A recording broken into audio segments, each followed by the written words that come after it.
Okay, so everyone, ये अपने लोग का वन शॉट डिस्कशन होने वाला है आज वाला class on the topic consumers equilibrium, producers equilibrium we did yesterday. Consumers equilibrium के इस वन शॉट डिस्कशन से आप क्या एक्सपेक्ट कर सकते हो? हर स्टूडेंट को बोल रहा हूं जो शायद लाइव कर रहा हो, जो इसका रिकॉर्डिंग देख रहा है, मैं बता दे रहा हूं, नोट्स आप लोग क्लास के साथ बनाते चलो, बट क्योंकि ये वन शॉट है और मुझे एक लिमिटेड टाइम में इसे खत्म करना है, तो मैं ज्यादा फोकस करने वाला हूं ज्यादा इंपॉर्टेंट एरियाज पर। तो किसी को अगर ये लगे कि ये भी तो था, तो उसके लिए आप लोग रेगुलर क्लास का बैकअप देखो, रेगुलर क्लास का बैकअप आपके साथ शेयर्ड है, ठीक है? किसी के पास नहीं रहे तो मुझे बोल देना, मैं सेंड कर दूंगा। इस क्लास का पर्पस है, हालांकि ये रेगुलर क्लास का ही एक इमेज रहने वाला है, बट रेगुलर क्लास में जो बात मैं अभी अगले सवा घंटे में करने वाला हूं वो रेगुलर क्लास में मैं 4 से 5 क्लासेस में करता हूं। तो you will have to understand from that perspective, right? चलिए शुरू से शुरू करते हैं, बट इंपॉर्टेंट बातें होंगी। ये तय है, जिन लोग क्लास देख रहे हैं ये तय है, अगर इस क्लास को ध्यान से सुन लो, लिख लो, क्लास रिकॉर्ड हो रहा है, चेक कर लेना, खाली इस क्लास को ईमानदारी से सुन लियो और डाउट्स आया तो पूछ लिए, तो 5 से 6 नंबर खाली आज का क्लास देने के कैपेबल है, तय है। सुनिए, स्टार्ट करते हैं। Sir, what is consumers equilibrium? Sir, equilibrium क्या होता है या कंज्यूमर्स इक्विलिब्रियम क्या होता है? हमने प्रोड्यूसर्स इक्विलिब्रियम पढ़ते समय समझा था, फिर से बताता हूं। इक्विलिब्रियम कभी भी इकोनॉमिक्स में देखो ना तो डरना मत। इक्विलिब्रियम का मतलब है point of maximum satisfaction. Equilibrium का मतलब है point of maximum satisfaction. Equilibrium का मतलब है everyone point of maximum satisfaction. Producers equilibrium मतलब एक ऐसा पॉइंट जहां पे प्रोड्यूसर सबसे ज्यादा खुश है। प्रोड्यूसर कब सबसे ज्यादा खुश होगा बताओ? जब जब उसका प्रॉफिट मैक्सिमाइज होगा। सोच के देखो ना, आप लोग का बिजनेस है, मैं तो बहुत हाईफाई बात कर भी नहीं रहा, आप लोगों का बिजनेस है सर, ठीक है ना? मुझे एक बात बताओ, अगर आपका बिजनेस है सर, तो आप मुझे ये बताओ ना कि अगर आप लोग एक बिजनेस करते हो तो प्लीज ट्राई एंड अंडरस्टैंड कि when you are doing a business, आपका गोल क्या होता है? प्रॉफिट मैक्सिमम करना। और हम लोग वो प्रोड्यूसर्स इक्विलिब्रियम में पढ़ लिए थे। अब मैं आ गया कंज्यूमर्स इक्विलिब्रियम में, तो यहां पर कंज्यूमर का इक्विलिब्रियम देखेंगे, मतलब point of maximum satisfaction for the producer, नहीं फॉर द कंज्यूमर। क्योंकि प्रोड्यूसर इक्विलिब्रियम में हम लोग प्रोड्यूसर के बारे में सोच रहे थे, कंज्यूमर इक्विलिब्रियम में हम लोग कंज्यूमर के बारे में सोचेंगे। What is consumer equilibrium? Point of maximum satisfaction for the consumer, point of maximum satisfaction for the consumer. अब सर, मैं आप लोगों को दो बातें बताता हूं, अब सुनना। सबसे पहले मैं आपको एक शब्द इंट्रोड्यूस कर देता हूं, एक वर्ड इंट्रोड्यूस कर देता हूं। उस वर्ड का नाम है एवरीवन यूटिलिटी। क्या नाम है बताना? यूटिलिटी। सर, यूटिलिटी का मतलब होता है want satisfying power of a commodity. Utility का मतलब होता है everyone want satisfying power of a commodity. किसी कमोडिटी का यूटिलिटी है कि नहीं? Utility means want satisfying power of a com, मैं बार बार बोल रहा हूं, घुस जाना चाहिए दिमाग में। Utility means want satisfying power of a commodity. मुझे डर है आप लोग का ये ना सोच लो कि सर बोलना चाह रहे हैं कि यूटिलिटी और यूजफुल सेम होता है। नहीं, कोई कमोडिटी में यूटिलिटी है या नहीं, ये इस बात पर निर्भर नहीं करता कि वो यूजफुल है या नहीं, इस बात पर निर्भर करता है कि वो वांट सेटिस्फाई कर रहा है कि नहीं। एक एग्जांपल है, एक एग्जांपल है, आप लोग समझना बात को, समझना बात को। एक्सरसाइज करना, योगा करना, जिम जाना, इससे फिटनेस बेटर होता है, तो ये यूजफुल है क्या? हाँ, ये यूजफुल है। अरे पर मुझे नहीं पसंद, मुझे घर पे पड़े रहना पसंद है, मुझे सोना पसंद है, तो मेरे लिए किसका यूटिलिटी ज्यादा है? सोने का। यूटिलिटी को इस बात से कोई लेना देना नहीं है कि कोई चीज यूजफुल है या नहीं है। यूटिलिटी को इस बात से लेना देना है कि वो कमोडिटी एक कंज्यूमर का वांट सेटिस्फाई कर सकता है कि नहीं कर सकता है। कोई अल्कोहल या सिगरेट पीता है, तो कोई अल्कोहल या सिगरेट पीता है, तो क्या ये सब यूजफुल है? नहीं, ये सब यूजफुल नहीं है। लेकिन क्या जो पर्सन ये कंजम्पशन कर रहा है उसका वांट सेटिस्फाई हो रहा है कि नहीं? हाँ, हो रहा है। तो क्या उसके लिए अल्कोहल और सिगरेट का यूटिलिटी है कि नहीं? है। खत्म। तो utility is the want satisfying power of a commodity. Utility is the want satisfying power of a commodity. खत्म। आगे बढ़ते हैं। दोस्तों, हम लोग आए हैं कंज्यूमर इक्विलिब्रियम को पढ़ने के लिए, तो मैं आप सभी को समझा देता हूं कि कंज्यूमर को इक्विलिब्रियम पे अराइव करने का ना एवरीवन दो तरीका होता है। कंज्यूमर इक्विलिब्रियम पे कैसे आता है, उसके दो तरीके हैं। अगर आपको याद हो तो प्रोड्यूसर इक्विलिब्रियम में भी मैंने कहा था कितने तरीके हैं? दो तरीके हैं। एक था टीआरटीसी अप्रोच और एक था एमआरएमसी अप्रोच प्रोड्यूसर इक्विलिब्रियम में। वैसे ही कंज्यूमर इक्विलिब्रियम में भी इक्विलिब्रियम पे अराइव करने के कितने अप्रोचेस हैं? दो अप्रोचेस हैं। एक है आप लोगों का, बताइए क्या? एक है आप लोगों का, यहां पर ध्यान से सुनिएगा, एक है आप लोगों का मार्जिनल यूटिलिटी अप्रोच, या सिंपल सा बात है कार्डिनल अप्रोच। क्या बोलते हैं? Cardinal approach. और एक होता है, बोलो, ऑर्डिनल अप्रोच। सर दोनों में फर्क क्या है मैं समझाता हूं। यूटिलिटी का मतलब सबको समझ आ गया। एक्चुअली इकोनॉमिस्ट लोगों में झगड़ा हो गया। फिर से बोल रहा हूं, इक्विलिब्रियम, कंज्यूमर इक्विलिब्रियम को निकालने के दो तरीके हैं, कार्डिनल और ऑर्डिनल। अभी हुआ क्या था ना, इकोनॉमिस्ट लोगों में झगड़ा हो गया। कुछ इकोनॉमिस्ट थे जैसे एल्फ्रेड मार्शल, जो कहते थे कि utility is cardinal, utility is cardinal. इसका मतलब है यूटिलिटी को नंबर के फॉर्म में एक्सप्रेस किया जा सकता है, यूटिलिटी को नंबर्स के फॉर्म में एक्सप्रेस किया जा सकता है। और कुछ बोलते थे यूटिलिटी को नंबर्स के फॉर्म में एक्सप्रेस किया नहीं जा सकता। एग्जांपल देता हूं, utility want satisfying power of a commodity है। अब मान लीजिए ये पेन का मेरे लिए कितना यूटिलिटी है। कुछ इकोनॉमिस्ट लोग बोलते थे ये मैं नंबर्स में कैसे बताऊं, मेरे लिए ये पेन जरूरी है, पर कितना जरूरी है इसके लिए नंबर कैसे बैठाऊं। तो ये था ऑर्डिनल अप्रोच, जो बोलता है कि यूटिलिटी को न्यूमेरिकल वैल्यू असाइन किया नहीं जा सकता। कार्डिनल अप्रोच बोलता है कि यूटिलिटी को न्यूमेरिकल वैल्यू असाइन किया जा सकता है। तो अब आप लोग का सेकंड क्वेश्चन आएगा, भैया ये कैसे हो सकता है। आंसर है कि एक कमोडिटी को पाने के लिए, मान लो ये पेन के लिए, इस पेन को पाने के लिए मैं कितने पैसे देने को रेडी हूं। whatever amount I am ready to pay to get this pen, whatever amount I am ready to pay to get this pen is the value of utility.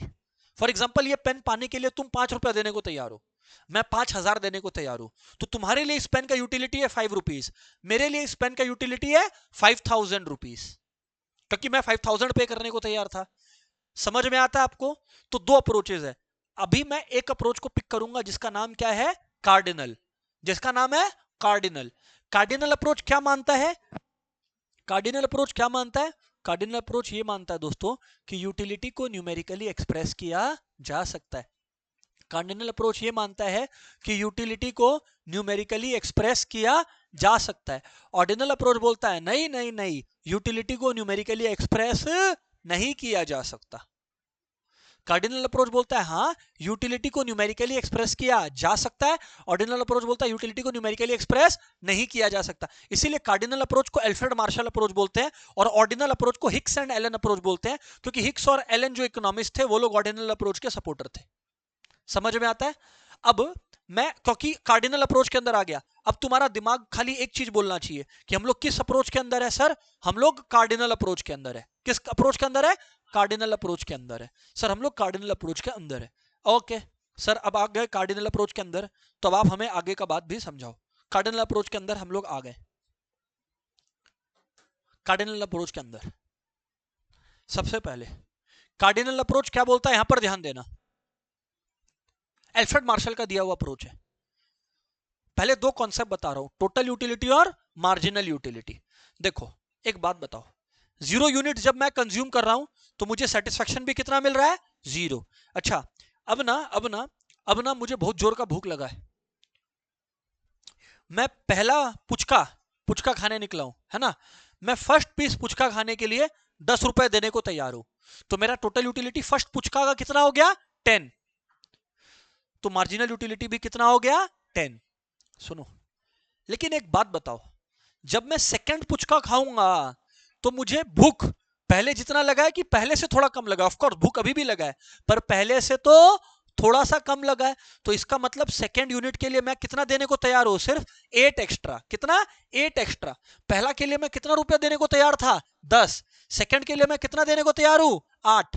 क्यों, क्योंकि मेरा भूख पहले से कम हो गया। अच्छा तीसरा पीस पुचका खाने के लिए मैं कितना देने को तैयार हूं, 5 रुपया, क्योंकि मेरा भूख पहले से कम हो गया। चौथा पुचका खाने के लिए मैं कितना तैयार हूं, 2। अब 4 पुचका खा लिया मैं, अब अगर मुझे वो 5वां पुचका ऑफर करता है, मैं बोलूंगा भैया 5वां पुचका दे तो दो, लेकिन ये सूखा पुचका होना चाहिए, फ्री होना चाहिए, इसके लिए मैं पैसे नहीं देने वाला। तो यानी कि 5वें पुचके के लिए मैं कितना पैसा देने को तैयार हूं, 0।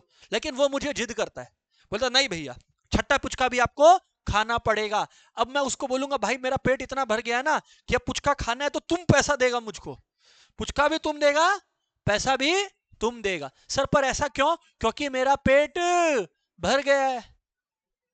अरे किसको किसको समझ आता है, कम ऑन यार।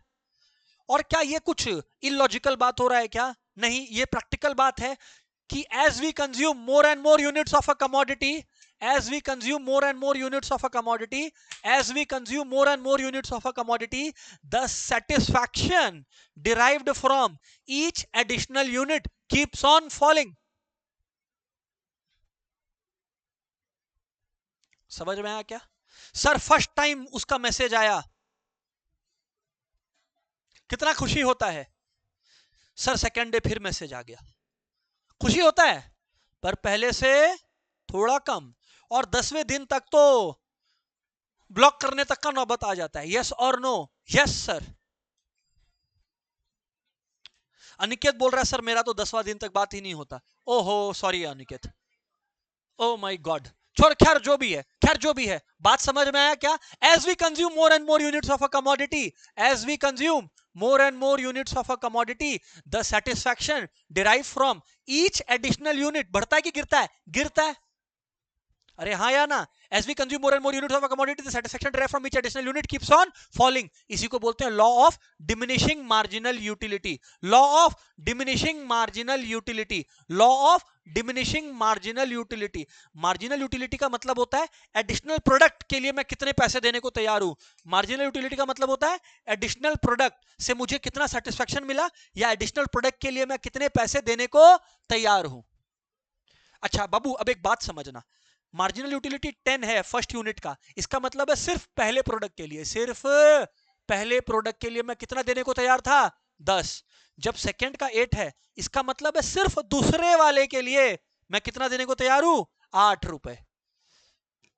सिर्फ तीसरे वाले के लिए मैं कितना देने को तैयार हूं? 5 रुपया. तो अब अगर आप लोग सोचोगे, हेलो एवरीवन, तो अब अगर आप लोग सोचोगे, अब अगर आप लोग सोचोगे, अरे हेलो एवरीवन, अब अगर आप लोग सोचोगे, अब अगर आप लोग सोचोगे, अब अगर आप लोग सोचोगे, तो ये टोटल यूटिलिटी नहीं है. टोटल यूटिलिटी का मतलब है टोटल 2 यूनिट्स के लिए मैं कितना पे करने को तैयार हूं. Marginal utility of second unit का मतलब था सिर्फ दूसरे यूनिट के लिए मैं 8 रुपया देने को तैयार हूं. पर टोटल यूटिलिटी का मतलब है टोटल 2 यूनिट्स के लिए मैं कितना देने को तैयार हूं. समझ में आता है नहीं आता है? हाथ उठाना, हाथ उठाना. तो टोटल यूटिलिटी का मतलब होता है total satisfaction derive from consumption of a commodity. बोलो, total utility refer to the total satisfaction derive from consumption of certain units of a commodity. बोलो, total utility refers to the total satisfaction derive from consumption of certain units of a commodity. Total utility refers to the total satisfaction derive from consumption of certain units of a. अरे total है तो total satisfaction. Utility का मतलब होता है satisfaction. Utility का मतलब होता है, धीरे बोलता हूं, धीरे. सर आप बहुत जल्दी बोल रहे हो, sorry. Total utility refers to total satisfaction derived from consumption of certain units of a commodity. Total utility refer to total satisfaction derived from consumption of certain units of a commodity. किसको किसको clear है? Come on, हाथ उठाएंगे. घुस जाना चाहिए DNA में. बात बार बार बोल रहे हैं, नेक्स्ट जनरेशन होगा उसके डीएनए में आ जाना चाहिए टीयू पॉजिटिव. क्लियर है कि नहीं क्लियर है? सुनो, तो total utility refers to the total satisfaction derive from consumption of certain units of a commodity. लेकिन जब मैं मार्जिनल यूटिलिटी बोलता हूं तो मार्जिनल यूटिलिटी का मतलब टोटल सेटिस्फैक्शन नहीं, additional satisfaction. Marginal utility refers to the change in total utility. Marginal utility refers to the change in total utility. Marginal utility refers to the change in total utility due to consumption of one additional unit of a commodity. Marginal कभी भी लिखा हो ना, रट लो, हमेशा one additional unit लिखना है. दुनिया में इकोनॉमिक्स का कोई भी कॉन्सेप्ट हो, भिड़ जाना. कोई दुनिया में टीचर कुछ और बोले, झगड़ा कर लेना. मार्जिनल लिखा हुआ है इसका मतलब वन एडिशनल यूनिट. मार्जिनल लिखा हुआ है इसका मतलब वन एडिशनल यूनिट. तो marginal utility refers to the change in total satisfaction due to one additional unit of a commodity. Due to one additional unit of a commodity. अच्छा, अब sir TU से MU और MU से TU कैसे निकालते हैं, आओ मैं समझाता हूं आपको, क्योंकि इसके ऊपर न्यूमेरिकल्स एग्जाम में आता है. तो मैं आपको बता देता हूं, यहां पर ध्यान से समझना. देखो बाबू, टीयू छुपा दिया, टीयू छुपा दिया. अगर एमयू दिया हुआ है तो वहां तक का टीयू को जोड़ दो, खत्म. मतलब वहां तक का एमयू को जोड़ दो. फर्स्ट यूनिट का एमयू कितना है? 10. तो वहां तक जोड़ दो, कितना आ रहा है? 10. सेकेंड यूनिट का टीयू निकालना है तो वहां तक का एमयू को जोड़ दो. तो 10 + 8 कितना होता है? क्या बात है, तुम लोग को आता है? 3 यूनिट्स का टोटल यूटिलिटी निकालना है तो 3 यूनिट तक का एमयू को जोड़ दो. ओ माय गॉड, 23 + 2 कितना होता है? 25. 25 + 0 25 और 25 - 2 23. किसको किसको समझ आता है? मत बोलना नहीं आया। तो अगर mu दिया हुआ है, tu निकालना है, तो वहां तक का टोटल, अरे tu के नाम में ही है यार, कैसे गधे हो तुम लोग, tu के नाम में ही टोटल लिखा है, तो वहां तक का mu का टोटल कर दो ना। मतलब अगर tu ऑफ 3 यूनिट्स निकालना है तो 3 यूनिट्स तक का mu को ऐड कर दो। और याद रखना फर्स्ट यूनिट के लिए, repeat, for first unit tu equals to mu, for first unit tu equals to mu, for first unit tu equals to mu, for first unit tu equals to mu, अरे for first unit tu equals to mu, अरे for first unit tu equals to mu। अच्छा sir अब उल्टा कर दो question को। अब मान लो tu दिया हुआ है और हमें मैडम ने कहा mu निकालो, तो हम लोग मैडम को बोलेंगे मैडम जब यूनिट से कंज्यूम्ड जीरो है तो मार्जिनल यूटिलिटी कुछ नहीं होगा। अच्छा एक बात बता दे रहा हूं, अगर तुमने मार्जिनल यूटिलिटी जीरो यूनिट पे जीरो लिख दिया, टीचर जीरो दे देगा। सर आप अजीब बात करते हो, डैश और जीरो तो एक ही बात है ना। ना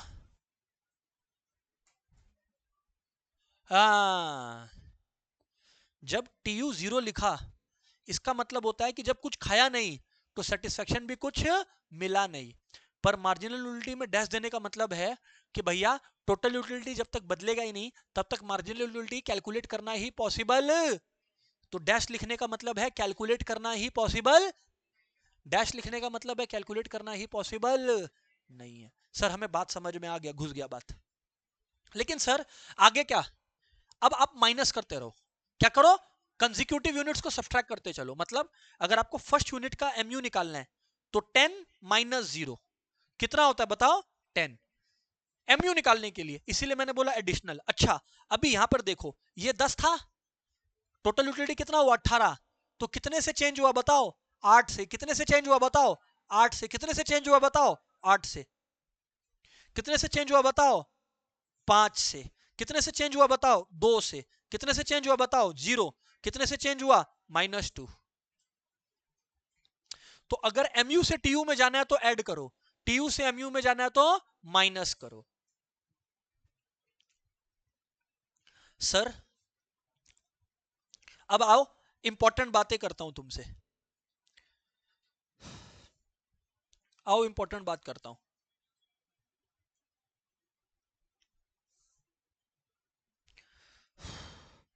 अब आ रहे हैं मेन बात पर जिसके मार्क्स मिलेंगे एग्जाम में, क्योंकि ये वन शॉट रिवीजन है एवरीवन, तो इसमें मैं बहुत लिमिटेड चीजें ही तुमको लर्न कराऊंगा। मेन गोल है रिवाइज करवाना, रेगुलर क्लास देखना उसमें रटाया गया है अच्छे से पकड़ के, इधर ध्यान देना। अब देखो यहां पर दोस्तों कार्डिनल अप्रोच के अंदर दो कॉन्सेप्ट होते हैं, वन कमोडिटी वर्ल्ड और टू कमोडिटी वर्ल्ड। इक्विलिब्रियम के लिए लिखो यहां पर कार्डिनल अप्रोच, मतलब सुन लो, लिखने का तो वो है एक जन कर लेगा और वो शेयर कर देगा।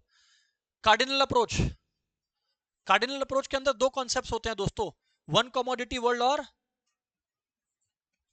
To commodity world.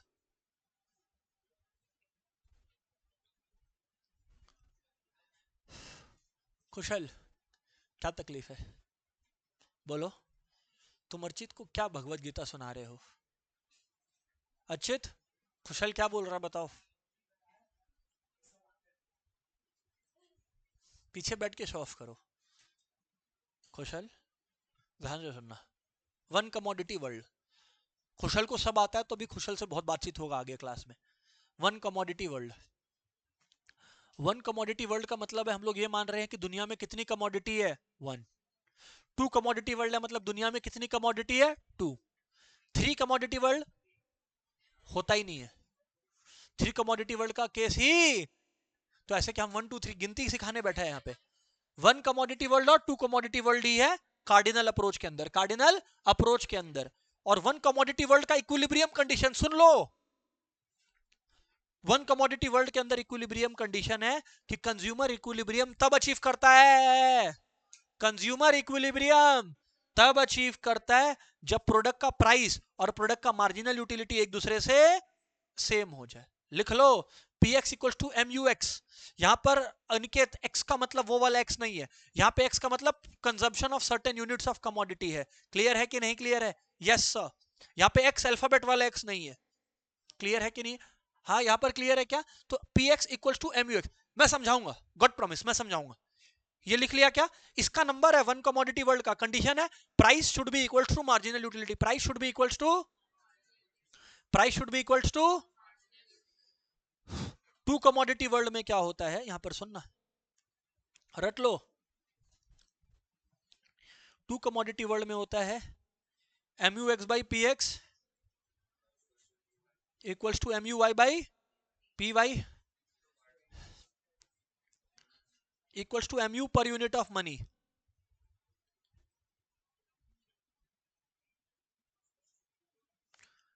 Equals to M U per unit of money.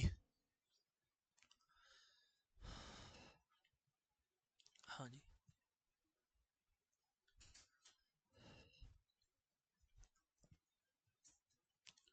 Sir sir sir समझ में नहीं आया सर, आएगा। सुनो भी, सुनो सुनो, लिख लिया क्या? तो अगर एग्जाम में आया कार्डिनल अप्रोच के अंदर वन कमोडिटी वर्ल्ड में इक्विलिब्रियम कैसे अचीव करते हैं, तो क्या कंडीशन है? P X should be equal to M U X, P X should be equal to, P X should be equal to, P X should be equal to, अरे P X should be equal to M U X. Two commodity world में M U X by P X equals to M U Y by P Y equals to M U per unit of money. Sir पर मतलब क्या है? आओ आओ,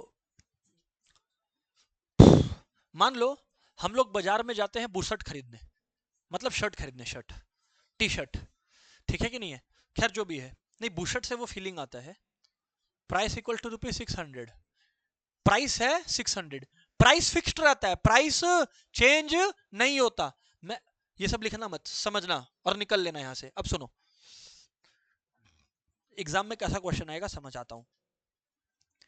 ये quantity है, एक बुशर्ट, दो बुशर्ट, 3 4 5, ठीक है कि नहीं? मुझे एक बात बताओ, मार्जिनल यूटिलिटी जैसे जैसे मेरे पास बुशर्ट का कलेक्शन बढ़ जाएगा, यानी शर्ट का कलेक्शन बढ़ जाएगा, वैसे वैसे मार्जिनल यूटिलिटी बढ़ेगा कि घटेगा? घटेगा। एकदम सही, तुमको लॉ ऑफ डीएमयू समझ में आ गया है, वेरी गुड। प्राइस चेंज होता है कि फिक्स्ड रहता है? प्राइस फिक्स्ड रहता है, प्राइस। अच्छा, पहला बुशर्ट से मार्जिनल यूटिलिटी मिल रहा है 1000, दूसरे से मार्जिनल यूटिलिटी मिल रहा है 800, तीसरे से मार्जिनल यूटिलिटी मिल रहा है 600, चौथे से मार्जिनल यूटिलिटी मिल रहा है 400 और पांचवे से मिल रहा है 200। अजम्पशन है। और प्राइस हर जगह कितना है बताओ? 600। प्राइस हर जगह कितना है? मैं यहां पर कितने कमोडिटीज का बात किया? कितने कमोडिटीज का? What was that one commodity? Very good, what was that commodity? Shirt. तो अगर शर्ट का बात हुआ है, इसका मतलब हम लोग कौन सा केस पढ़ रहे हैं? One commodity world. कौन सा केस? अब एक बात बताओ, क्वेश्चन एग्जाम में आता है कि बताओ कंज्यूमर का आत्मा कब शांत होगा, यानी कंज्यूमर इक्विलिब्रियम कब अचीव करेगा? कंज्यूमर इक्विलिब्रियम कब अचीव करेगा? कितना बुशर्ट खरीद लेने के बाद? Very good. तो अच्छा, डिसीजन, अब मैं समझाता हूं, यहां पर देखो डिसीजन, सोच के दिखाता हूं, सोच के दिखाता हूं, घुस जाऊंगा इकोनॉमिक्स में, पूरा सुनना। पहला केस, एमयू का मतलब होता है सेटिस्फैक्शन। सेटिस्फैक्शन 1000 रुपया का मिल रहा है, पर पैसा कितना देना पड़ रहा है? 600। तो शर्ट लेंगे कि नहीं लेंगे? हाँ लेंगे। तो हम लोग डिसीजन लेंगे, खरीद, बाई, बाई शर्ट। क्लियर है कि नहीं क्लियर है? यस और नो? फिर से, अच्छा सेटिस्फैक्शन 800 का मिल रहा है, पर पैसा कितना लग रहा है? 600। अभी भी खरीदेंगे कि नहीं? हाँ खरीदेंगे। अब एक बात बताओ, तीसरे केस में सेटिस्फैक्शन भी 600 का मिल रहा है और खर्चा भी 600 का हो रहा है, खरीदेंगे? हाँ खरीदेंगे, बाई। पर एक बात बताओ, अब मुझे शर्ट से खुशी मिल रहा है 400 का, पर 400 का खुशी पाने के लिए मुझे 600 रुपया देना पड़ रहा है। It is not worth it Aniket, don't buy the shirt. यहां पर 600 का सेटिस्फैक्शन मिल रहा है, 600 का पे करना पड़ रहा है, पर सेटिस्फैक्शन कितने का मिल रहा है? 200। खरीदेंगे क्या? नहीं। तो एक बात बताओ, कंज्यूमर इक्विलिब्रियम कहां अचीव किया? 3 यूनिट्स पे, जब price was equals to marginal utility. ओ अब समझ में आया पी इक्वल्स टू एमयू क्या लिखाए थे आप। किसको किसको समझ में आया? तो कंज्यूमर तब तक खरीदेगा जब तक प्राइस और मार्जिनल यूटिलिटी इक्वल नहीं हो जाए। कंज्यूमर कब तक खरीदेगा? जब तक प्राइस और मार्जिनल यूटिलिटी इक्वल। जब तक प्राइस और marginal utility equal, one commodity world का इक्विलिब्रियम कंडीशन क्या है? Price equals to marginal utility. क्या है सर? मन से एक बात निकला, बोले बोलो। सर आप इतना कुछ बता दियो क्लास में, बहुत अच्छा होता अगर आप फटाफट सब कुछ समराइज कर देते। तो फटाफट करेगा, कैच करना। फटाफट मतलब बहुत जोर जोर बोलेगा, बहुत फास्ट फास्ट बोलेगा। पिक करना, पिक कर पाओ तो ठीक है, नहीं तो भाड़ में जाओ। इधर देखो, सबसे पहला मैं कंसेप्ट बताया तुम लोगों को कि यूटिलिटी का मतलब क्या होता है। Utility refers to the want satisfying power of a commodity. दो तरीके का यूटिलिटी होता है, टोटल यूटिलिटी और मार्जिनल यूटिलिटी। टोटल यूटिलिटी का मतलब होता है total satisfaction derive from consumption of certain units of a commodity, और मार्जिनल यूटिलिटी का मतलब होता है change in satisfaction due to one additional unit consumed of that commodity. Yes और नो? एमयू निकालने के लिए टोटल यूटिलिटी को सब्ट्रैक्ट करते हैं, पर टीयू निकालने के लिए एमयू को वहां तक ऐड करते हैं। फिर मैंने बोला consumer equilibrium is the point where consumer attain the maximum satisfaction. Consumer equilibrium निकालने का दो तरीका है, कार्डिनल और ऑर्डिनल। ऑर्डिनल पे बात नहीं हुआ, पर ऑर्डिनल को हिक्सर एलन अप्रोच भी बोलते हैं। कार्डिनल अप्रोच निकालने का जो तरीका है उसको मार्शल अप्रोच भी बोलते हैं। कार्डिनल अप्रोच क्या अज्यूम करता है कि utility can be expressed in numerical terms. Ordinal approach बोलता है utility can not be expressed in numerical terms. Cardinal approach में इक्विलिब्रियम निकालने का कितना केसेस है? दो, वन कमोडिटी वर्ल्ड और two commodity world. One commodity world के अंदर इक्विलिब्रियम कब अचीव करते हैं? जब प्राइस और मार्जिनल यूटिलिटी। यस, क्लियर है कि नहीं क्लियर है? पूरा बात अभी तक समझा दिया हूं, पूरा बात समझा दिया हूं अभी तक। अच्छा एक चीज मैं नहीं समझाया, वो भी रटा देता हूं। Law of DMU, law of बताया था, एक बार फिर से बोल रहा हूं। As we consume more and more units of the commodity, the satisfaction derived from each additional unit keeps on falling. Clear है क्या? कम ऑन यार, यहां तक। हाँ मुझे पता है मैं बहुत फास्ट पढ़ा रहा हूं, पर मुझे वन शॉट करवाना है तो मुझे इसी तरह से रिवाइज करवाना पड़ेगा। क्लियर है कि नहीं क्लियर है? एवरीबॉडी क्लियर है कि नहीं क्लियर है? और इस लेक्चर को जो बच्चा रिकॉर्डिंग देख रहा है, प्लीज इसको 1.25x में तो बिल्कुल भी मत देखना। समझ में आ गया सर? क्लियर है कि नहीं क्लियर है? चलो ठीक है, आगे बढ़ते हैं, आगे बढ़ते हैं, आगे बढ़ते हैं। ऑनलाइन वालों, इज दैट क्लियर? जो लोग ऑनलाइन अटेंड कर रहे हैं, तुम लोग को यार, तुम लोग बोरिंग लगता है, तुम लोग का आइकॉन वाइकॉन रहता है, अच्छा खासा कपड़ा पहन के बैठा करो, फिर दिखा करो ऑनलाइन, ऐसे अच्छा नहीं लगता है। नहीं, कोई अच्छा दिखे तो मेरे को ऑनलाइन देखने का भी मन करेगा, डाउट भी पूछने का मन करेगा। ऐसे हम ऑनलाइन वालों का डाउट ही नहीं लेगा। ठीक है, चलो कोई बात नहीं।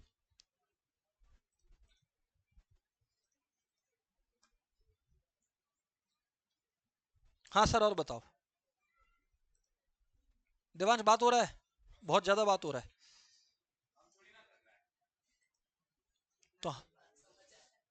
तो हमको क्या वहम हो रहा है?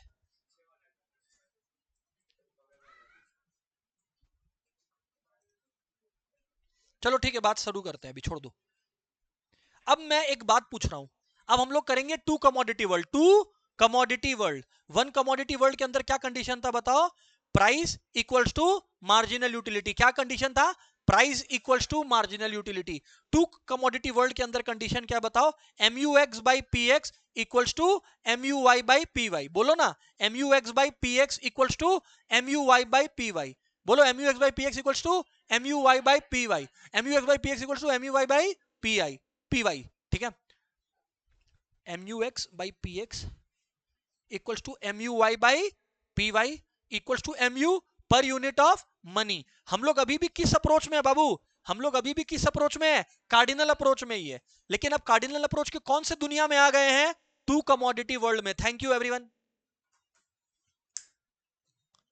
अभी मान लो एक कंज्यूमर है, उसका इनकम है। अब टू कमोडिटी वर्ल्ड समझा रहा हूं, यहां पर ध्यान देना, बहुत खास खास खास कॉन्सेप्ट है। एक कंज्यूमर है, उसका इनकम मान लो 20 रुपीज है। क्या है बोलो? 20 रुपीज। कितना? 20 रुपीज। दो कमोडिटीज है, एक्स और वाई। दो कमोडिटीज है, बोलो एक्स और वाई। अब समझना, प्राइस ऑफ कमोडिटी एक्स है, प्राइस ऑफ कमोडिटी एक्स है, यहां पर ध्यान देंगे, come on. Price of commodity x है 2 रुपया, प्राइस ऑफ कमोडिटी वाई है, मान के चल रहा हूं 4 रुपया। कितना? 4 रुपया। कितना बोलो? 4 रुपया। अब मैं क्या बोल रहा हूं ना, सुनना, सुनते जाना। क्वांटिटी, रुको अब यहां पर देखो। अब मैं ये बोल रहा हूं तुमको कि मैंने बेसिकली दो कॉलम्स क्रिएट किया, एक है क्वांटिटी ऑफ एक्स का और एक मार्जिनल यूटिलिटी ऑफ एक्स का, एक है क्वांटिटी ऑफ वाई का, एक मार्जिनल यूटिलिटी ऑफ वाई का, एक M U X by P X का, और एक बोलो बोलो M U Y by P Y का। अब मैं तुमको एक बात समझा देता हूं, ध्यान से सुनना। सबसे पहले तो हम लोग एक बदमाशी करेंगे। क्या करेंगे बताओ? बदमाशी। वो बदमाशी मैं तुमको बताता हूं क्या है वो बदमाशी। प्राइस 2 रुपया 4 रुपया लिया हो ना, हेलो, प्राइस 2 रुपया 4 रुपया लिया हो ना, प्राइस 2 रुपया 4 रुपया की जगह बदमाशी ये करो कि 2 रुपया 4 रुपया की जगह 2 रुपया 4 रुपया भी रह सकता है, दोनों का प्राइस को क्या कर लो, 1 रुपया कर लो। इसमें क्या कुछ इलीगल है क्या? नहीं, पर इससे एक फायदा होगा, भी दिखेगा क्या फायदा, दिख जाएगा, कैलकुलेशन आसान हो जाएगा आपका। खैर मैं बात करूंगा उस चीज के बारे में भी, पर पहले सुनते चलो। ओके भाई सुनो इधर पे, मान लो 1 2 3 4 5 6 यूनिट्स कमोडिटी का परचेज करते हैं ऐसे ही। एक बात बताओ, मुझे एमयू का वैल्यू तो नहीं पता, पर ये पता है कि एमयू कंसिस्टेंटली क्या होगा बताओ, गिरेगा। क्या होगा बोलो? गिरेगा। ये बात हर एक स्टूडेंट जानता है कि एमयू कंसिस्टेंटली क्या होगा बताओ, गिरेगा। Thank you. तो अब मैं बोल रहा हूं कि मान लो 20, एमयू फिर गिरा, एमयू फिर गिरा, कितना हुआ 18, गिर के फिर कितना हुआ बताओ 15 हो गया, एमयू फिर से गिरा, और एमयू मान लो अभी गिरते गिरते गिरते गिरते आपका कितना हो गया बताओ 12 हो गया। अब एमयू गिरते गिरते यहां पर क्या हो गया बताओ 10 हो गया, और एमयू गिरते गिरते गिरते बताओ कितना हो गया 6 हो गया। क्या हो गया 6 हो गया। अरे हाँ या ना बोलो। अच्छा अब क्यू आई वापस से 1 2 3 4 5 6। अब इसका जो मार्जिनल यूटिलिटी है, अभी इसका जो मार्जिनल यूटिलिटी है वो आप लोग समझते चलना। मान लो कि इसका जो मार्जिनल यूटिलिटी है, वो जो फर्स्ट यूनिट है ना, उसका मार्जिनल यूटिलिटी कितना है बताओ 60 है। कितना है बताओ 60 है। कितना है बताओ 60 है। अच्छा नेक्स्ट जो है यूनिट एवरीवन, नेक्स्ट जो यूनिट है एवरीवन प्लीज पे अटेंशन, 60 है। या 60 की जगह थोड़ा सा छोटा वैल्यू लेते हैं तो बेटर कैलकुलेशन होगा, रुक जाओ एक मिनट। 30 हो गया। अरे हाँ या ना बोलो 30 हो गया। 30 हो गया या 40 हो गया, कुछ भी तुमको मान के चलना है तो तुम चलो, 40 50 जो भी, मेरा एक ही कंडीशन है। अभी सुनना, यहां पर मैं लिख दिया, चलो कोई नहीं, 40 लिखा था तो चलो 40 ही लिख दिया। अच्छा जैसे जैसे हम लोग आगे बढ़ेंगे वैसे वैसे यूटिलिटी बढ़ेगा कि घटेगा? घटेगा। तो सेकेंड यूनिट पे मान लो कितना आ गया 20, कितना आ गया बताओ 20, ठीक है। थर्ड यूनिट पे मान लो कितना आ गया बताओ 17, फोर्थ यूनिट पे कितना आ गया बताओ, फोर्थ यूनिट पे मान लो आ गया 15, ऐसे ही कितना आ गया 12, और ऐसे ही कितना आ गया 10, गिरते गया तो कोई गलती नहीं हुआ। अब मैं तुमको एक बात पूछता हूं, M U X by P X निकालो। तो जब M U X by P X निकालोगे तो यानी 20 रुपीज बाई प्राइस कितना था 20 आएगा, हाँ या ना।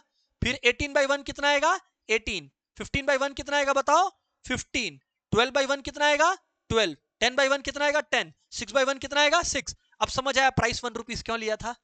क्योंकि डिनोमिनेटर में कभी भी 1 रुपी रहेगा तो जो एम यू एक्स है और M U X by P X है वो तो सेम आ जाएगा ना। अरे कौन कौन समझ पा रहा है यार? समझ आया। और अब मैं M U Y by P Y निकालूंगा, तो एम यू वाई ही तो M U Y by P Y है। क्यों? क्योंकि प्राइस मैंने क्या लिया है 1, तो अगर 40 बाई 1 कर भी दूं तो भी कितना आएगा 40 आएगा। फिर 20 17 15 12 और 10। अब हम लोग ढूंढेंगे टॉर्च जला के कि M U X by P X और M U Y by P Y कहां कहां इक्वल है, कहां कहां। ये देखो 20 20 क्या इक्वल है कि नहीं है, हाथ उठाएंगे हाँ या ना। Yes sir. फिर से और कहां है 15 15 क्या इक्वल है कि नहीं है, हाथ उठाएंगे हाँ। 12 12 इक्वल है नहीं है, और 10 और 10 इक्वल है कि नहीं है। मैंने बोला था ढूंढो, तो क्या सर ये चारों इक्विलिब्रियम पॉइंट है? चारों इक्विलिब्रियम पॉइंट नहीं है, क्योंकि इक्विलिब्रियम के लिए बजट में होना जरूरी है। इक्विलिब्रियम के लिए ये भाई का इनकम कितना है 20 रुपीज, कितना है 20 रुपीज। अब इधर देखो, फर्स्ट केस में 1 यूनिट ऑफ एक्स है और 2 यूनिट्स ऑफ वाई है। अरे यार यहां पर 20 और यहां पर 20 का मतलब है 1 यूनिट एक्स का और 2 यूनिट वाई का। तो 1 यूनिट ऑफ एक्स, रुको सब लिख लो, 1 unit of X plus 2 unit of Y लिख लो। का मतलब सुन लो, बात सुन लो, सच में नहीं लिखना है। अरे भाई बात सुन लो, बुक है, बुक मिला है सबको, बुक दिया हूं मैं फ्री में, पैसा नहीं लिया हूं, वो बुक में लिखा है सब। ये वाला एग्जांपल इधर ध्यान से सुनना, क्योंकि रिवीजन चल रहा है इसलिए लिखने से मना कर रहे हैं। समझ आता है? अरे भाई अब इधर देखो, ये 15 है, तो 15 में कितना यूनिट्स ऑफ एक्स है बताओ 3 यूनिट्स ऑफ एक्स है, और यहां पे कितना यूनिट्स ऑफ वाई है 4 यूनिट्स ऑफ वाई है। सर हमें बात समझ में आ रहा है आपका, वेरी गुड। अब एक और बात बताओ, और कहां पे इक्वल है? जब 4 यूनिट्स ऑफ x है और 5 यूनिट्स ऑफ y है, प्लस 5 यूनिट्स ऑफ y, और finally finally finally finally 5 units of x और 6 यूनिट्स ऑफ y। हम लोग जो बेस्ट होगा वो सिलेक्ट करेंगे, 5 यूनिट्स ऑफ x और बोलो बोलो 6 यूनिट्स ऑफ y। अब एक बात मुझे जवाब दो आप लोग, 1 यूनिट ऑफ x का खर्चा कितना होता है? 1 रुपया। और 2 यूनिट ऑफ y का खर्चा कितना होता है? 2 रुपया। 1 प्लस 2 कितना होता है? 3। क्या कंज्यूमर अफोर्ड कर सकता है? हाँ। 3 और 4 कितना होता है? 7। 4 और 5 कितना होता है? 9। 5 और 6 कितना होता है? 11। अरे ऐसे करके और भी तो ऑप्शन आएगा जिसमें खर्चा 20 से ज्यादा हो जाए। अच्छा, इसमें कहीं पे भी 20 पार नहीं किया तो कंज्यूमर के लिए बेस्ट सेटिस्फेक्शन पॉइंट कौन सा होगा? 11 वाला। किसको किसको क्लियर है? ये तब तक चलेगा जब तक 20 रुपीज टोटल ना आ जाए, क्योंकि 20 से ज्यादा हम लोग खर्चा नहीं कर सकते। ऑब्वियसली कोई और एग्जांपल भी आप लोग यूज कर सकते हो एग्जाम में। किसको किसको क्लियर है? इससे कार्डिनल अप्रोच खत्म होता है। तो कार्डिनल अप्रोच के अंदर दो कंडीशंस थे, वन कमोडिटी वर्ल्ड के अंदर क्या था?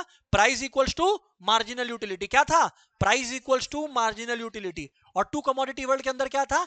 MUX by PX। बोलो, MUX by equals to MUY by PY equals to MU per unit of money.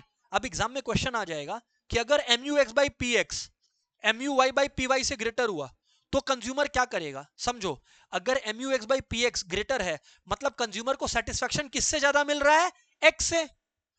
किस कमोडिटी से? कमोडिटी X से। तो consumer will by more of X, consumer will by more of X। पर अगर MUY by PY greater है MUX by PX से तो consumer क्या करेगा बताओ? By more of Y। अरे क्योंकि मार्जिनल यूटिलिटी ग्रेटर है मतलब सेटिस्फेक्शन ग्रेटर है, तो यानी कि बाई मोर ऑफ Y। और ये कब तक चलेगा? जब तक दोनों बोलो, जब तक दोनों इक्वल ना हो जाए। किसको किसको क्लियर है? कम ऑन सर, हमें बातचीत समझ में आता है। किसको किसको क्लियर है भाई? Come on. चलो आगे बढ़ता हूं मैं, वापस आ जाओ बुक पे। कार्डिनल अप्रोच खत्म, कार्डिनल अप्रोच खत्म। ऑब्वियसली ये सारे नोट्स तुम्हारे बुक में जो तुम्हारे पास है ऑलरेडी लिखे हुए हैं, तो कोई चाप नहीं है ना। चलो आगे बढ़ते हैं। अब मैं तुमको समझाता हूं, आगे बढ़ते हैं। अब हम लोग पढ़ेंगे ऑर्डिनल अप्रोच। क्या है ऑर्डिनल अप्रोच? क्या ऑर्डिनल अप्रोच के अंदर, एक बात बताना मुझको तुम लोग, क्या ऑर्डिनल अप्रोच के अंदर हम लोग यूटिलिटी को मेजर कर सकते हैं क्या?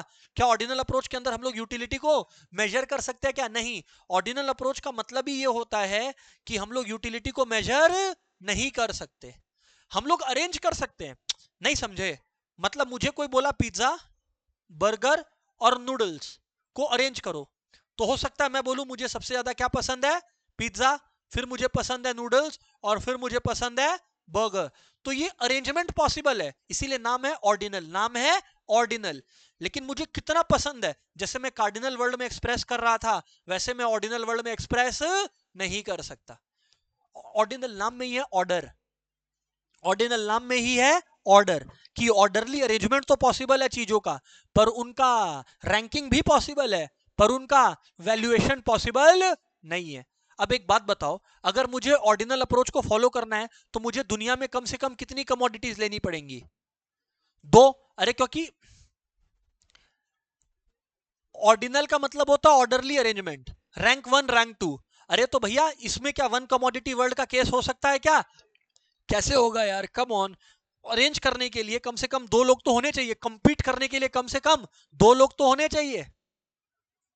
अरे हाँ या ना बोलो, यस सर। अब इसमें तुमको 2 चीज पता होना चाहिए, अगर नहीं पता है तो तुम्हारा जिंदगी बर्बाद हो सकता है। पहला है इंडिफरेंस कर्व और दूसरा है बजट लाइन। सुन लो, यहां से एग्जाम में आता है सबसे ज्यादा, इंडिफरेंस कर्व और बजट लाइन, इंडिफरेंस कर्व और बजट लाइन। आओ मैं तुम्हें इंडिफरेंस कर्व दिखाता हूं। क्या तुम्हें दिख रहा है इंडिफरेंस कर्व? इंडिफरेंस कर्व दिख रहा है? ये है इंडिफरेंस कर्व, ऐसा कर्व। क्या नाम है? Indifference curve. अरे क्या नाम है? Indifference curve. क्या नाम है? Come on, indifference curve. Sir क्या होता है इंडिफरेंस कर्व? अच्छा पहले ऑर्डिनल अप्रोच में मिनिमम कितने कमोडिटीज होने चाहिए? और हमारे सिलेबस में कितने हैं? 3 कमोडिटी पढ़ना ही नहीं है। किसको किसको क्लियर है? इनडिफरेंस और बजट लाइन जब तक नहीं सीखोगे खत्म हो गए तुम। सुने अब, point A, point B, point C, point D और point E. What is indifference curve? पहले हिंदी में बोलूंगा फिर अंग्रेजी में बोलूंगा। पॉइंट ए पे क्या हो रहा है? मेरे पास 12 यूनिट कपड़े हैं और 1 यूनिट खाना है। 12, अच्छा ऐसे बोलता हूं, 1 यूनिट खाना है और 12 यूनिट कपड़े हैं। किसको किसको समझ आ रहा है? यहां पर देखो, 2 यूनिट खाना है और 6 यूनिट कपड़े हैं, या फिर 3 यूनिट खाना है और 4 यूनिट कपड़े हैं, या फिर 4 यूनिट खाना है 3 यूनिट कपड़े हैं, या फिर 8 यूनिट खाना है और 1 या 2 यूनिट कपड़े हैं। क्लियर है कि नहीं क्लियर है ये बताओ। सर तो इसका क्या मतलब हुआ? सर इसका क्या मतलब हुआ? ये A B C D E कितने कॉम्बिनेशन है? 5 कॉम्बिनेशन है। इन 5 कॉम्बिनेशन में क्या अलग है? कॉम्बिनेशन अलग है। मतलब कहीं पे कपड़े ज्यादा है और कहीं पे खाना ज्यादा है। पर इन 5 कॉम्बिनेशन के बारे में एक चीज बताऊं क्या जो कॉमन है? इन 5 के बारे में एक चीज बताऊं क्या जो कॉमन है? सेटिस्फैक्शन। मतलब कॉम्बिनेशन ए से कंज्यूमर जितना खुश है उतना ही खुश कंज्यूमर कॉम्बिनेशन बी से है, उतना ही खुश कंज्यूमर कॉम्बिनेशन सी से है, उतना ही खुश कॉम्बिनेशन डी से है, उतना ही खुश कॉम्बिनेशन ई से है। तो इनडिफरेंस कर्व खाली उन पॉइंट्स को जोड़ता है। बोलो, हिंदी में पहले लर्न करेंगे। इनडिफरेंस कर्व खाली उन पॉइंट्स को जोड़ता है। इनडिफरेंस कर्व खाली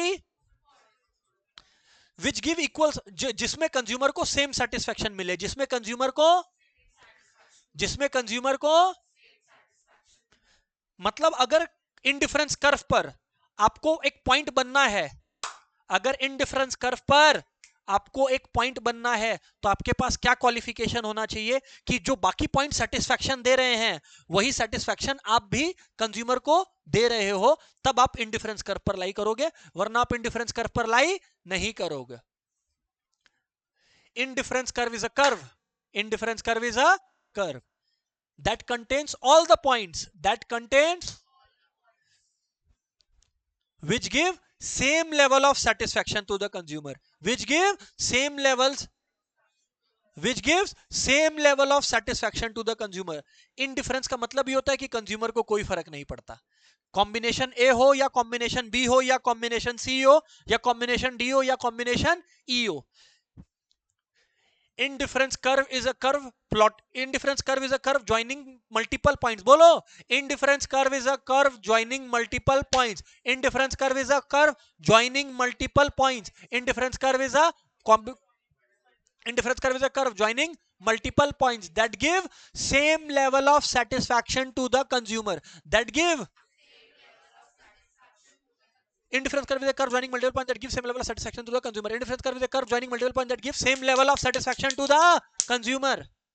इंडिफरेंस कर्व वो कर्व है जो सारे पॉइंट्स को जोड़ता है, जो कंज्यूमर को सेम लेवल ऑफ सेटिस्फैक्शन देता है। इसका मतलब ये होता है कि अगर कंज्यूमर के पास 1 यूनिट खाना है और 12 यूनिट कपड़े हैं तो कंज्यूमर उतना ही खुश होगा जितना वो होता अगर उसको 2 कपड़े और 6 खाना मिलता, या 3 खाना और 4 कपड़ा मिलता, या 4 खाना और 3 कपड़ा मिलता, तो कंज्यूमर इक्वली सेटिस्फाइड होता। लेकिन अब एक बात बताओ, बचपन में बोला जाता था कुछ पाने के लिए, कितना दर्द है बात में। अनिकेत नहीं, कोई बात नहीं है, हिम्मत नहीं छोड़ना अनिकेत, यहां पर ध्यान से सुनना, यहां पर ध्यान से सुनना। अगर मैं अरे क्या कंज्यूमर का बजट अनलिमिटेड होता है क्या? इसीलिए कुछ पाने के लिए कुछ खोना पड़ता है, और जो ना हो वो भी होना पड़ता है। खैर छोड़ो, ये बात नहीं करेंगे भी। इधर ध्यान दो, इधर ध्यान दो। फूड 1 यूनिट से बढ़ा तो 1 एक्स्ट्रा खाना खाने के लिए मेरे को कितना कपड़ा छोड़ना पड़ा? 6 यूनिट कपड़ा छोड़ना पड़ा। इसको बोलते हैं MRS, marginal rate of substitution. कितना खोना पड़ा उसको एमआरएस बोलते हैं। क्या बोल रहे थे अपने? कुछ पाने के लिए कुछ खोना पड़ा, जितना खोना पड़ा दैट इज एमआरएस। सर आप तो बेस्ट पढ़ाते हो इकोनॉमिक्स, मालूम है मेरे को। यहां पर ध्यान से सुनना, कुछ पाने के लिए कुछ खोना पड़ा, कितना खोना पड़ा दैट इज एमआरएस। पर क्या एग्जाम में ऐसे लिखेंगे? क्या एग्जाम में शेरो शायरी का माहौल बनाना है? नहीं। तो एग्जाम में लिखेंगे marginal rate of satisfaction refers to, सुनना, हिंदी को इंग्लिश में कन्वर्ट कर रहा है, marginal rate of satisfaction substitution refers to the number of units of one commodity that had to be sacrificed to gain another unit of a commodity, to gain another unit of some other commodity. Food को एक extra पाने के लिए cloth को जितना छोड़ना पड़ा उसको बोलते हैं एमआरएस, उसको बोलते हैं। और जैसे जैसे फूड बढ़ते गया वैसे वैसे क्लॉथ घटते गया। पर अब मुझे एक बात बताओ, एमआरएस कांस्टेंट है कि फॉल हो रहा है? एमआरएस कांस्टेंट है कि फॉल हो रहा है? फॉल हो रहा है। बोलो एमआरएस कंटिन्यूअसली फॉल्स, बोलो एमआरएस, अरे बोलो एमआरएस, एमआरएस कुशल क्यों? क्या बात है Kushal, very good Kushal, I love you.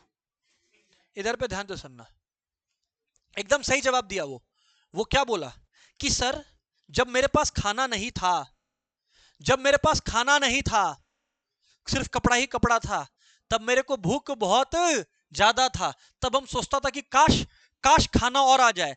तो वो एक यूनिट खाना पाने के लिए, क्योंकि कपड़ा तो मेरे पास बहुत ज्यादा था, तो जो इंसान के पास ज्यादा होता है उसका इंसान को कद्र नहीं होता, इंसान को वही अच्छा लगता है जो उसके पास नहीं होता। सर आप क्या पढ़ा रहे हैं सर? इधर ध्यान से सुनना। तो इसके पास जब खाना नहीं था तो एक खाना पाने के लिए ये 6 कपड़ा छोड़ने को तैयार था, क्योंकि तब खाने का भूख ज्यादा, कपड़े का भूख कम था। तो देख, एक खाना के लिए कपड़ा छोड़ दिया, फिर जब एक और खाना खाना पड़ा, तब अब पहले जितना भूख था क्या? नहीं। तो अभी भी सैक्रिफाइस तो करना पड़ा, लेकिन क्या पहले जितना करना पड़ा? नहीं। अब देख 6 से 4 यानी कि खाली कितना कपड़ा छोड़ना पड़ा? 2। और फिर जब एक और खाना खाए तो कितना कपड़ा छोड़े? बोलो 1। क्योंकि जैसे जैसे मेरे पास खाना बढ़ते गया वैसे वैसे मेरा खाना की तरफ अट्रैक्शन घटते गया, इस वजह से मेरा सैक्रिफाइस कम होते गया। और Kushal bang on, very good यार। MRS continuously falls, MRS continuously, MRS continuously. Sir ordinal approach को एक बार समराइज कर दो, बहुत फास्ट हो रहा है। ऑर्डिनल अप्रोच में मैंने अभी तक खाली आपको इंडिफरेंस कर्व समझाया। क्या समझाया है? What is indifference curve? Indifference curve is a curve joining multiple points. Indifference curve is a, सब नहीं बोल रहा है। Indifference curve is a curve joining that give, thank you, that give same level of satisfaction to the consumer.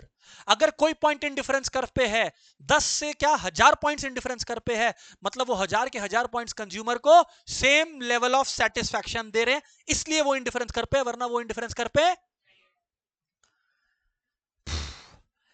Indifference curve के साथ साथ क्या है? MRS, marginal rate of substitution, marginal rate of substitution. Marginal rate of substitution refers to, marginal rate of substitution refers to number of units of some commodity.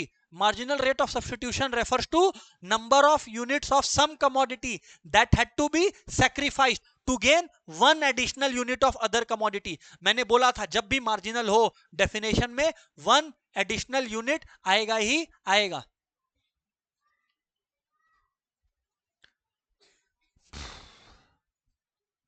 जब भी definition में marginal हो तब डेफिनेशन में वन एडिशनल यूनिट आएगा ही आएगा।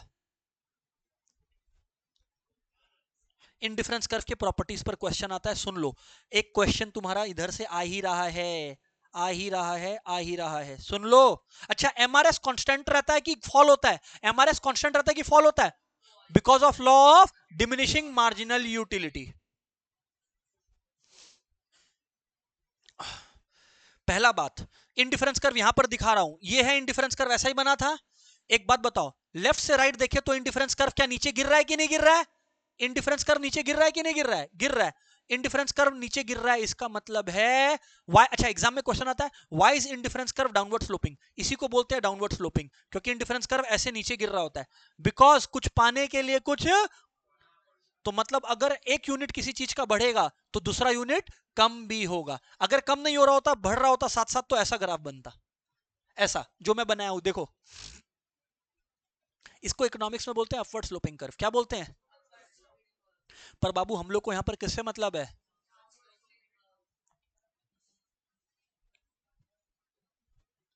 तो why is indifference curve downward sloping? Because if one unit is increased, then some units of other commodity has to be reduced. एक बढ़ाएंगे तो दूसरा घटाएंगे, इसलिए डाउनवर्ड स्लोपिंग होता है। इसलिए अरे डिमांड कर्व भी तो कुछ ऐसा ही होता है। क्यों? क्योंकि जब प्राइस बढ़ता है तब डिमांड घटता है। यहां पर एक क्वांटिटी बढ़ रहा है किसी कमोडिटी का, तो दूसरे कमोडिटी का क्वांटिटी बढ़ता है कि घटता है? घटता है, इसलिए इट्स डाउनवर्ड स्लोपिंग। किसको किसको रट गया? आ रहा एग्जाम में, कम ऑन यार। अच्छा, इनडिफरेंस कर्व ऐसे गिरता है स्ट्रेट, कि इनडिफरेंस कर्व ऐसे स्टाइल से गिरता है? इस स्टाइल को कॉन्वेक्स बोलते हैं। इस स्टाइल को एग्जाम में क्वेश्चन आता है कि गिरना ही था जिंदगी में तो सीधा गिरते, ऐसे स्टाइल मारने का क्या दरकार हुआ? तो indifference curve, why is indifference curve convex to the origin? बोलो, why is? Because MRS falls. क्या एमआरएस कांस्टेंट रहता है क्या? एमआरएस गिर रहा होता है। अगर एमआरएस कांस्टेंट होता ना, मतलब 5 यूनिट ही सैक्रिफाइस हो रहा है हर बार, तो इंडिफरेंस कर्व ऐसा होता। पर एमआरएस कांस्टेंट रहता है कि लगातार गिरता है? लगातार गिरता है, इसलिए indifference curve convex to the origin होता है। Why is indifference curve convex to the origin? Because of falling MRS. Because of अरे because of why is indifference curve convex to the origin?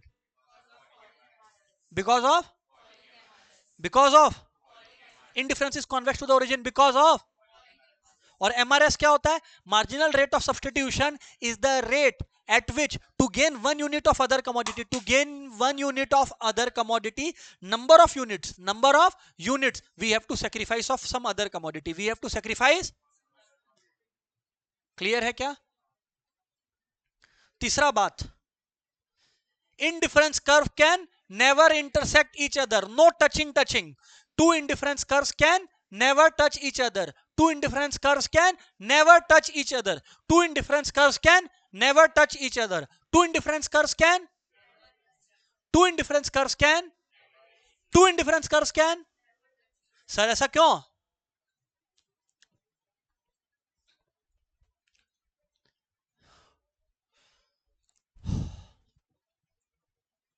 Indifference curve 1, इसको हम लोग proof करते हैं law of contradiction से। कैसे प्रूफ करते हैं? लॉ ऑफ कॉन्ट्रडिक्शन से, मतलब अपना बात कोई उल्टा बोलेंगे। फॉर एग्जांपल देवांश मेरे को बोलता है कि सर हमको गाड़ी चलाना आता है। हम बोल रहे हैं यार नहीं आता तेरे को। देवांश बोल रहा है हमको आता है गाड़ी चलाना। हम देवांश को गाड़ी चलाने दिए, देवांश ठोक दिया किसी वॉल पे। हम बोले देख प्रूव हो गया तेरे को गाड़ी चलाना। तो हम लोग असम्पशन लेंगे कि हाँ चल माना, चल माना। क्लियर है कि नहीं क्लियर है? अब समझना। मान लो हम लोग दो इंडिफरेंस कर्व को इंटरसेक्ट कराते हैं। यहां पे डायग्राम में है, हाँ या ना? इंटरसेक्ट कर रहा है। तीन कॉम्बिनेशन देता हूं, ए, बी और सी। ए है जो दोनों इंडिफरेंस कर्व पे लाई करता है, ए है जो, और अगर कोई भी पॉइंट इंडिफरेंस कर्व पे लाई करता है तो वो इक्वल सेटिस्फेक्शन देता है। अब एक बात बताओ, ए और बी दोनों IC1 पे लाई कर रहा है, ए और बी दोनों, तो लॉजिकली ए और B same level of satisfaction दे रहा है। अच्छा, ए और सी दोनों IC2 पे लाई कर रहा है, तो ए और सी भी सेम लेवल ऑफ सेटिस्फेक्शन दे रहा है, हाँ या ना? अरे हाँ या ना? क्योंकि हर point on indifference curve gives the same level of satisfaction. A और बी IC1 पे है, ए और बी, आंख खोलो, ए और बी, और ए और सी IC2 पे है। तो इस हिसाब से ए और बी और ए और सी सेम सेटिस्फेक्शन दे रहा है। तो by law of transitivity A B के बराबर है, ए सी के बराबर है, तो बी सी के बराबर है, बी। लेकिन लॉजिकली तो सी बी के ऊपर है, तो सी ज्यादा सेटिस्फेक्शन देना चाहिए। पर क्या बी और सी सेम सेटिस्फेक्शन दे रहा है? नहीं। अगर बी और सी सेम सेटिस्फेक्शन दे रहा होता तो बी और सी सेम इंडिफरेंस कर्व पर होता। क्या वो लोग सेम इंडिफरेंस कर्व पर है? नहीं। मतलब मेरा असम्पशन ही गलत था। Two indifference curves can never intersect each other. किसको इसको क्लियर है? इंडिफरेंस कर्व निपट गया। हेडिंग अब क्या है? Next budget line. नेक्स्ट क्या बोलो? बजट लाइन में भी एक कर्व दिखाता हूं। अब बजट लाइन गिरता हुआ कर्व है ऐसा, देखो ये दिखा क्या? क्या बजट लाइन भी डाउनवर्ड स्लोपिंग है, हाँ या ना? हाँ। इंडिफरेंस कर्व किन पॉइंट्स को जोड़ रहा था? That give the same level of satisfaction to the consumer. Kanishka किससे बात कर रही थी तुम अभी फोन पर? तुम व्हाट्सएप कर रही थी ऐसे झट झट झट झट ऐसे, हम देखा। किसको व्हाट्सएप कर रही थी? पासवर्ड टाइप कर रही थी ऐसे ही। यहां ध्यान दो कनिष्का।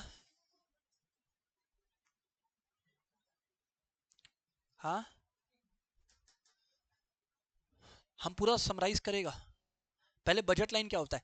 इंडिफरेंस कर्व किन पॉइंट्स को जोड़ता था? इंडिफरेंस कर्व उन पॉइंट्स को जोड़ता था दैट गिव, अरे इंडिफरेंस कर्व उन पॉइंट्स को जोड़ता था that give the same level of satisfaction to the consumer. Budget line is a line joining multiple point. बोलो, अभी तक इंडिफरेंस कर्व जैसे डेफिनेशन है, indifference curve is a curve joining multiple points. Indifference curve में क्या था? That give the same level of satisfaction to the consumer.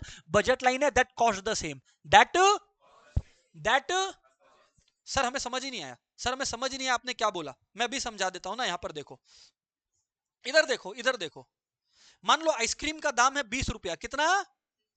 और chocolate का दाम है 10 रुपया, कितना? 10। अब देखो, 0 आइसक्रीम का कॉस्ट कितना होगा? 0। और 10 चॉकलेट का कॉस्ट कितना होगा? 100 रुपया। टोटल कॉस्ट कितना हुआ? 100 रुपया। अब देखो, अगर एक आइसक्रीम खरीदा तो एक आइसक्रीम का कॉस्ट 20 रुपया, और 8 चॉकलेट का 8 8 8 टेंजा 8 टेंजा 80 प्लस 20 220 जा 6 टेंजा 40 प्लस 60, ओ माई गॉड 320 जा 60, 4 टेंजा 40। तो हर जगह कॉस्ट सेम आ रहा है। यही तो मैंने बोला कि budget line is a line showing various combination of two commodity that cost the same. Cost the same दिखा दिया हूं। एग्जाम में गधों जैसा एग्जांपल मत लेना, ऐसा एग्जांपल लेना कि टोटल कॉस्ट हमेशा सेम आना चाहिए। और अब जब तुम उसको प्लॉट कर दो, किसको प्लॉट कर दो? 0,10 1,8 2,6 3,4 4,2 5,0। जब तुम इनको प्लॉट कर दो तो जो लाइन पैदा होता है उसको क्या बोलते हैं? Budget line. सर एक सवाल आया, ये टोटल कॉस्ट हर जगह 100 कांस्टेंट क्यों है? क्योंकि कंज्यूमर का बजट चेंज होते रहता है। क्या कंज्यूमर का बजट तो सेम रहता है, इसलिए total cost will always remain the same. Sir equilibrium कहां अचीव होगा? अब सुन लो, जिस मोमेंट के लिए तुम आए थे क्लास में, ऑर्डिनल अप्रोच के अंदर इक्विलिब्रियम तब अचीव होगा। बोलो, ऑर्डिनल अप्रोच के तब अचीव होगा जब budget line is tangent to indifference curve. When budget line is tangent to indifference curve, when budget line is tangent to indifference curve, when budget line is tangent to indifference curve. Sir आप लोग को हम लोग एक secret बताएं आपको? बताओ sir, हम लोग को टेंजेंट का मतलब ही नहीं पता। हाँ बोलो। छू के चला जाता है। एकदम सही जवाब दिया, एकदम सही जवाब दिया, एकदम सही जवाब दिया, एकदम सही जवाब दिया। यहां पर ध्यान से सुनना, ध्यान से सुनना। बहुत सारा इंडिफरेंस कर्व होता है। अरे बोलो, बहुत सारा इंडिफरेंस कर्व होता है, बहुत सारा इंडिफरेंस कर्व होता है। पर बजट लाइन तो एक ही होता है, क्योंकि बजट थोड़ी बहुत सारा होता है। तो जिस पॉइंट पे बजट लाइन, देखो अभी देखना यहां पर, देखो अच्छा यही पॉइंट दिखा देता हूं ना, इधर देखो। बजट लाइन में तुम लोगों को हाईलाइट करके दिखाता हूं, यहां पे ध्यान से देखना। ओ भाई आ जाओ, ये आया आया आया आया। अब देखो, ये छू तो बहुत इंडिफरेंस कर्व को रहा है। ये देखो ना, इस इंडिफरेंस कर्व को भी छुआ, इस इंडिफरेंस कर्व को भी छुआ। पर देखो, टेंजेंट का मतलब होता है बाहर से टच करके भागना। टेंजेंट का मतलब होता है, देखो आर को टच किया पर उसके घर पे घुस गया, एस को टच किया पर एस के घर पे आ गया, पर क्यू के घर का खाली घंटी बजा के भागा। देखो IC3 के, अरे हाँ या ना, बाहर से टच करके भागा। कैसे टच करके भागा? बाहर से। उसको बोलते हैं टेंजेंट। मतलब ये देखो, ये दिखा क्या? जहां टेंजेंट हो, ये इक्विलिब्रियम पॉइंट है। क्या ये इक्विलिब्रियम है? नहीं, क्योंकि यहां पर अंदर में टच किया। कंडीशन क्या है? बाहर। कंडीशन क्या है? बाहर।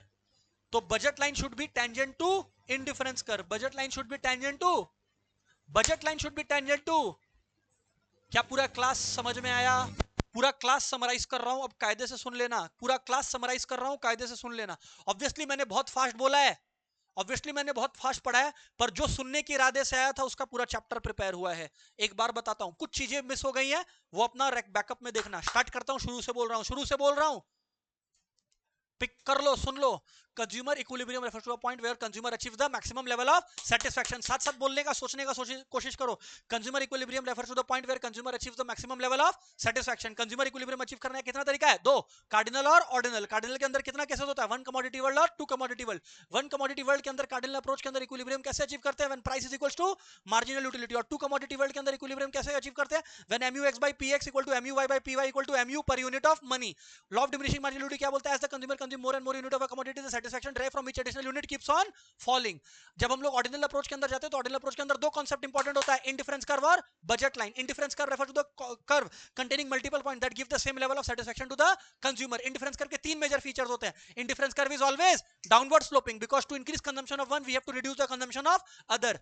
Indifference curve is what to the origin? Convex to the origin. Indifference curve is convex to the origin because MRS is constantly falling. Because MRS is constantly, two indifference curves can never intersect each other. Law of transitivity. Law of, sir, what is marginal rate of substitution? In order to gain one unit of one commodity, in order to gain one unit of one commodity, we have to sacrifice some units of other commodity. We have to sacrifice some unit of other commodity. That is called marginal rate of substitution. What is budget line? Budget line is a line plotting multiple points that cost the same, that consumer equilibrium. Acha, budget line is downward sloping. Budget line is because if consumption of one is increased, consumption of other is reduced because budget is constant. So indifferent budget line is downward sloping. Okay, and when is the equilibrium achieved? When the budget line is tangent to indifference curve. When the budget line is, मतलब indifference curve को budget line कहां से touch करके भाग रहा है? बाहर पे। कितना पॉइंट्स पे इंटरसेक्ट कर रहा है? एक, जो कि कहां पे है? बाहर में। खत्म। That's it, goodbye everyone.